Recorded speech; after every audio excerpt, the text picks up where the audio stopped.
जय श्री हरि, जय श्री राम, जय बजरंगबली। बांधवों, मैंने अयोध्या कांड के दोहा 39 पर विश्राम लिया था। आप लोगों ने सुना, सुमंत्र जी जब वापस लौट के गए तो श्री राम जी को राजा दशरथ के पास उन्होंने भेजा, क्योंकि कैकेयी का यही निर्देश था। जब रघुवंश मणि श्री रामचंद्र जी जाकर देखा तो उन्होंने क्या देखा कि राजा अत्यंत ही बुरी हालत में पड़े हुए हैं। मानो सिंहनी को देखकर बूढ़ा गजराज सहम कर गिर पड़ा हो। अब आगे का श्रवण आप लोग कीजिए। सुखैया धर जरई सब अंगू, मनहु दीन मनिहीन भुअंगू। सरुस समीप दिखी के कई, मानहु मीचू घड़ी गनी ले। राजा के होठ सूख रहे हैं और सारा शरीर जल रहा है। राजा दशरथ के होठ सूख रहे हैं और सारा शरीर जल रहा है, मानो मणि के बिना सांप दुखी हो। पास ही क्रोध से भरी कैकेयी को उन्होंने देखा, मानो साक्षात मृत्यु ही बैठी है। राजा के जीवन की अंतिम घड़ियां गिन रही है।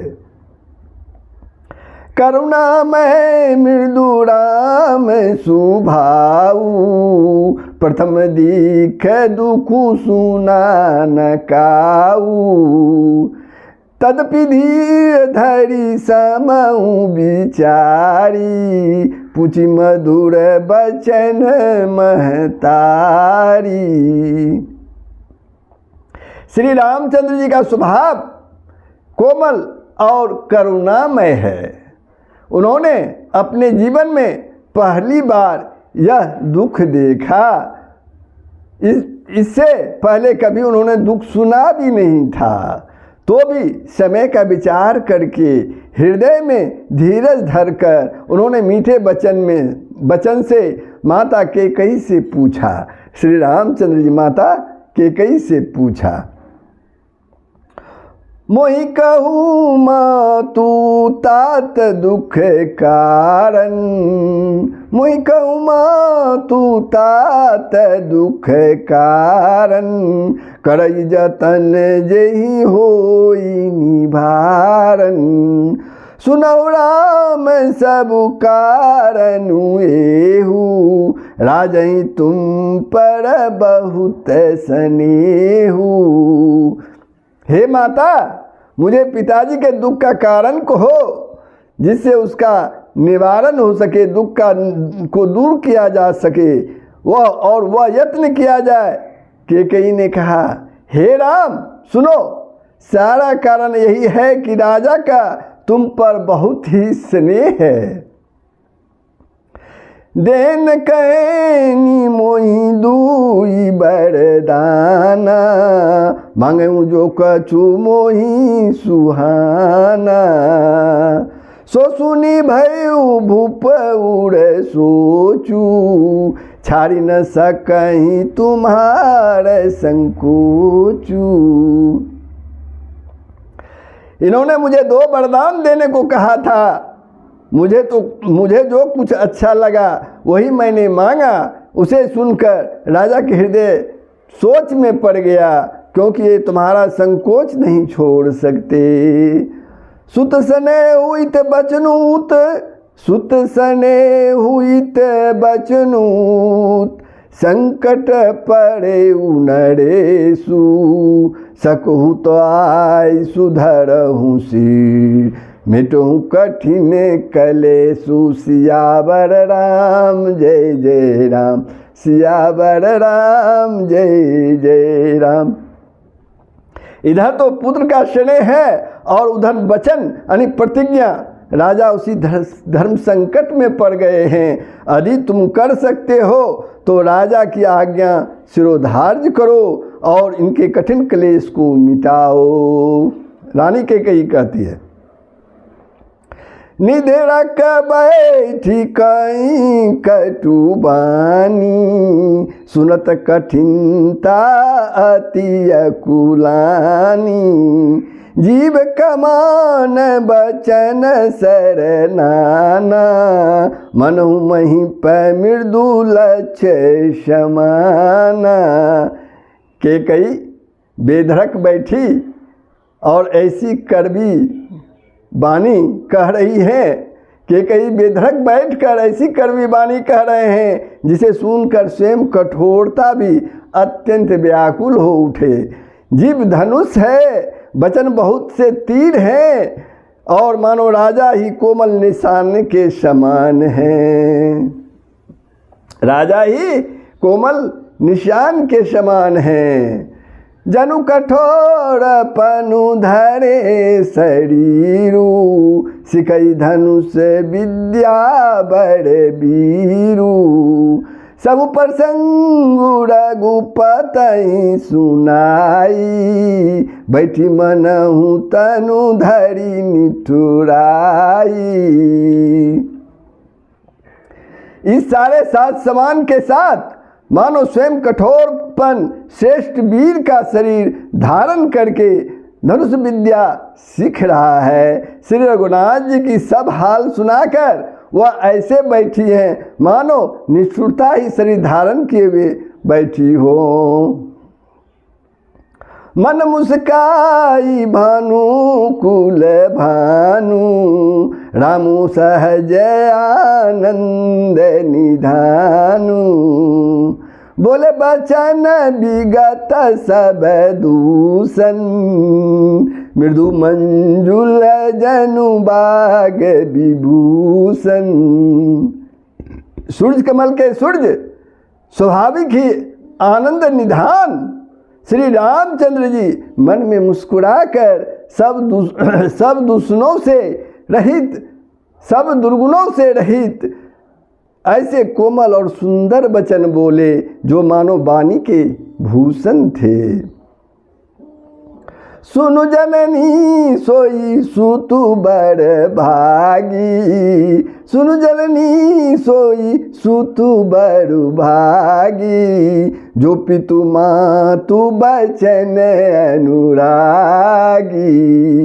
तन मातु पितु तो से निहारा, दुर्लभ जननी सकल संसारा।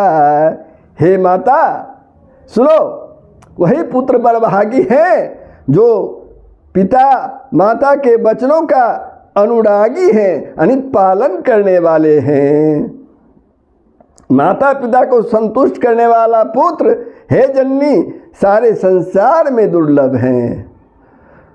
मुनिगण मिलनु विशेष बन, मुनिगण मिलनु विशेष मन, मुनिगण मिलनु विशेषी बन, सब ही भांति हित मोर, तेहि मह पितु आयसु बहोरी, समंत जननी तोर सियावर राम जय जय राम, सियावर राम जय जय राम। वन में विशेष रूप से मुनियों का मिलाप होगा जिससे मेरा सभी प्रकार का कल्याण है, उसमें भी फिर पिताजी की आज्ञा और हे जननी तुम्हारी सम्मति है। भरत प्राण प्रिय पावहीं राजू, विधि सब विधि मोहि सन्मुख आजू, जो न जाऊं बन ऐसहु काजा, प्रथम गणिय मोहि मूढ़ समाजा। और प्राण प्रिय भरत राज्य पावेंगे।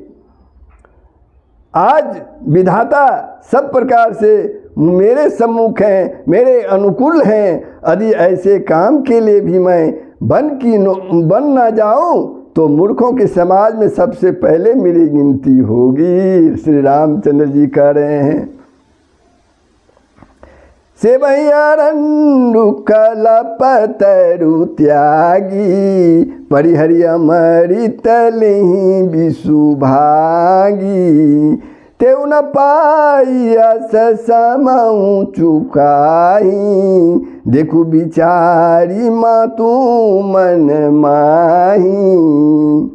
जो कल्प बीज को छोड़कर रेड़ की सेवा करते हैं, यानी अंडी के पेड़ की सेवा करते हैं और अमृत त्याग कर विष मांग लेते हैं, हे माता तुम मन में विचार कर देखो, वे महामूर्ख भी ऐसा मौका पाकर कभी नहीं चुकेंगे। अम्ब एक दुख मोही विशेषी निपट विकल्प नर नाई कुदेखी थोड़ा ही बात पीता ही दुख भारी होती पड़ती तीन मोही महतारी। हे माता मुझे एक ही दुख विशेष रूप से हो रहा है, वह महाराज को अत्यंत व्याकुल देखकर इस थोड़ी सी बात के लिए ही पिताजी को इतना भारी दुख हो। हे माता मुझे इस बात पर विश्वास नहीं होता। राउधीर गुण उदय गादू भामोही ते कचुबर अपराधू जाते मोही न कहत कछुड़ाऊ मुड़ी सपत तो ही कहू सती भाऊ। क्योंकि महाराज तो बड़े ही धीर और गुणों के अथाह समुद्र हैं। अवश्य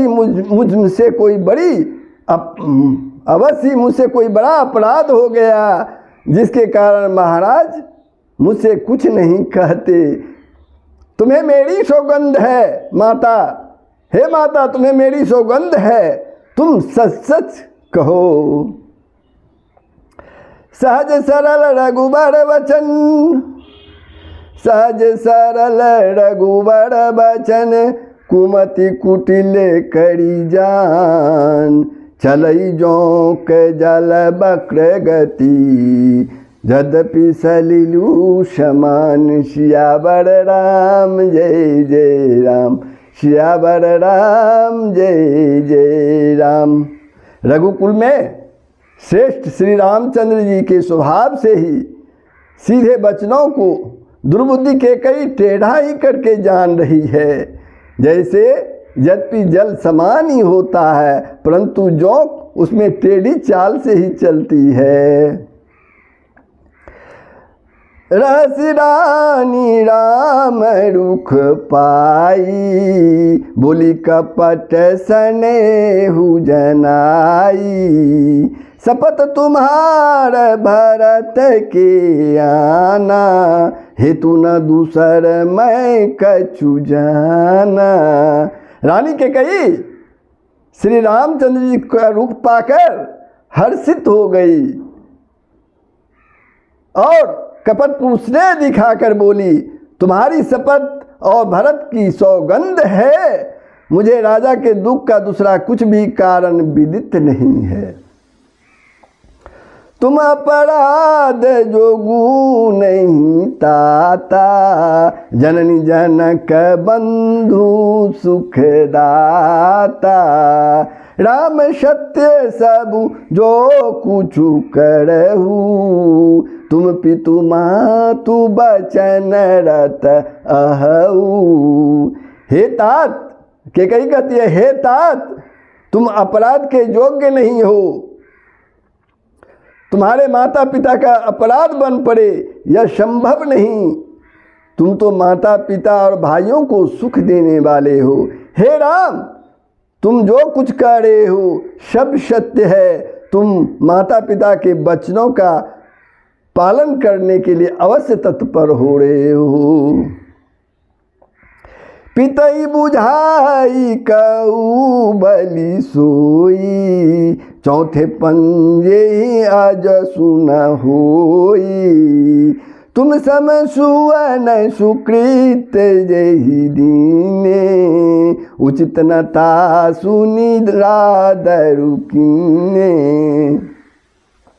मैं तुम्हारी बलिहारी जाती हूँ, तुम पिता को समझाकर वही बात कहो जिससे चौथेपन में इनका अपयश न हो। जिस पुण्य ने इनको तुम जैसे पुत्र दिए हैं उसका निरादर करना उचित नहीं है। लागहि कुमुख बचन शुभ कैसे, मंगह गया तीरथ जैसे।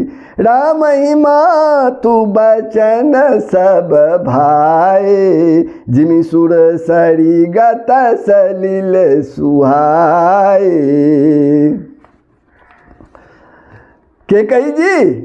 केकई के बुरे मुख में ये शुभ वचन कैसे लगते हैं, जैसे मगध देश में गया आदिक तीर्थ श्री रामचंद्र को माता केकई के सब वचन ऐसे अच्छे लगे जैसे गंगा जी में जाकर जल शुभ सुंदर हो जाते हैं।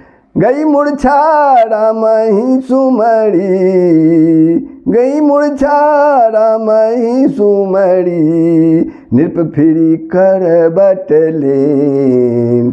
सचिव राम आगमन कही, बिनय समय सब किन। सियावर राम जय जय राम, सियावर राम जय जय राम।